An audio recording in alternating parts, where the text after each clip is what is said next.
Welcome, everyone. Let's jump right in. Have you ever read a piece of text that was just so incredibly descriptive, so dense with visual cues that it basically projects a movie right onto the back of your eyelids? Well, in today's explainer, we're going to deconstruct exactly that kind of text. We're looking at a highly detailed prompt, a blueprint really, for a 3D animated scene.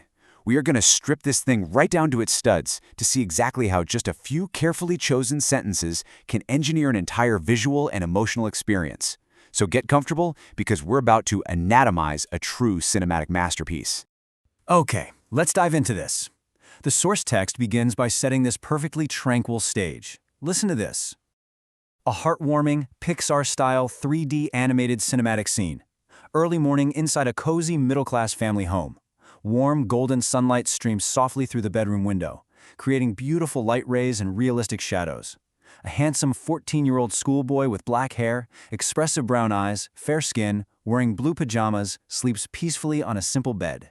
And then, completely shattering that absolute calm, an alarm clock on the bedside table suddenly rings loudly at 7:30 a.m. It's quite the wake-up call, right? But honestly, it begs a really fascinating question. How on earth do you take a dense paragraph of text like that and systematically translate it into a stunning, fully realized 3D cinematic scene? You can't just, throw words at a screen and hope for the best. You have to categorize them. So in this explainer, we're going to break down this single source paragraph into 4 distinct architectural layers. We've got the underlying story, the specific camera specs, the lighting directions, and finally the animation engine. Let's kick things off with Section 1, the core narrative arc. Or, as we can probably all relate to calling it, the universal panic. You see, before we render a single pixel, the text grounds the entire animation in a universally understood emotion, that absolute sheer terror of waking up late for school. Notice the stark emotional contrast being set up. On one side, we have our 14-year-old hero in a state of deep calm, peaceful sleep, blue pajamas, totally relaxed. But the exact second that 7:30 a.m. alarm hits, we snap immediately to shocked reality. Eyes open instantly in surprise. It's this immediate, jarring emotional shift that actually gives the scene all of its momentum. Let's move along and see how it is built, because it all happens across a literal split-second timeline. At exactly 7:30 a.m., boom, the alarm rings. We get an instant reaction. Our hero sits upright, rubs his eyes, takes a panicked deep breath. Then he jumps straight into this frantic dressing sequence, right before grabbing his backpack and rushing toward the door. The text dictates a beautifully chaotic sprint from start to finish. But here's the kicker. Amidst all that chaos, the text anchors the visual with incredibly specific wardrobe details. He isn't just throwing on random clothes. He's grabbing a neatly folded white shirt, blue pants, and a black belt. He is even tying a blue tie while walking. That is a highly advanced maneuver right there. He slips on white socks and polished shoes before grabbing his backpack. And these aren't just filler words. These specific details act as crucial visual anchors, ensuring that all that frantic motion actually feels grounded and tactile. All right, moving right along to Section 2, directing camera movements, the director's lens. What's absolutely fascinating about our source paragraph is that it acts as a literal shot list for a virtual cinematographer, perfectly guiding the viewer's eye through the panic. And this brilliantly illustrates a calculated flow. Step 1, the camera starts with an extreme close-up of the ringing alarm clock. Step 2, we get a slow pan over to the sleeping hero. Step 3, a sudden zoom right into a shocked face. And finally, Step 4, a smooth tracking shot following him as he sprints to the door.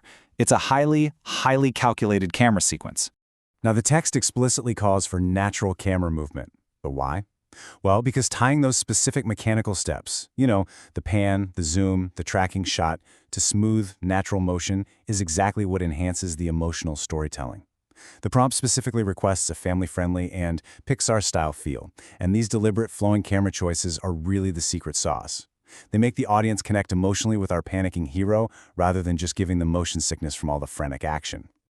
Okay, let's slow the pacing down a bit to explore our next layer.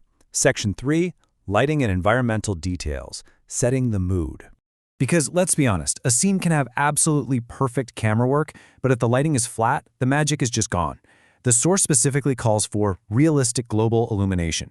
Now, in 3D rendering, this algorithm simulates how light actually bounces off surfaces in the real world.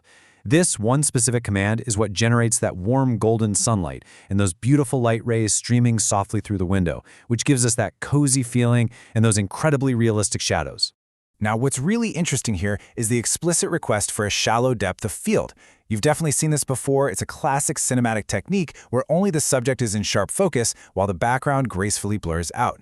Think about it. In a scene where a kid is frantically rushing around a bedroom, grabbing belts and backpacks, the background could easily become super distracting. So this command ensures our attention remains locked entirely on the hero's expressive character acting and his panicked facial expressions. And the environment itself, it's given some incredibly strict parameters. It absolutely must be a cozy, middle-class family home with a highly detailed bedroom. The text demands a colorful yet realistic environment, complete with ultra-detailed textures.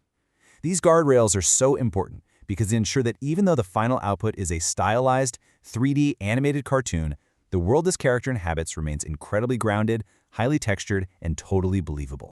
Which brings us to our final layer, Section 4, Character and Animation Specs. Basically, the engine. This final layer is the literal engine that takes our perfectly lit environment and actually makes it move. And the text specifies an exact number, 24. That is 24 frames per second, or FPS. And this is massive, honestly. 24 frames per second is the classic gold standard for cinematic film.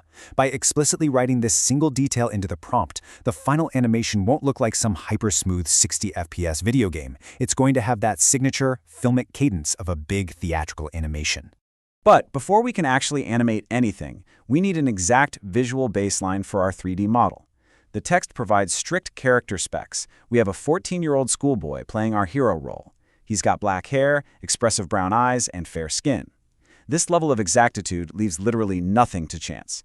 It tells the rendering engine exactly what human base to construct before injecting even a single frame of motion. So the crucial point here is how this model actually moves through space.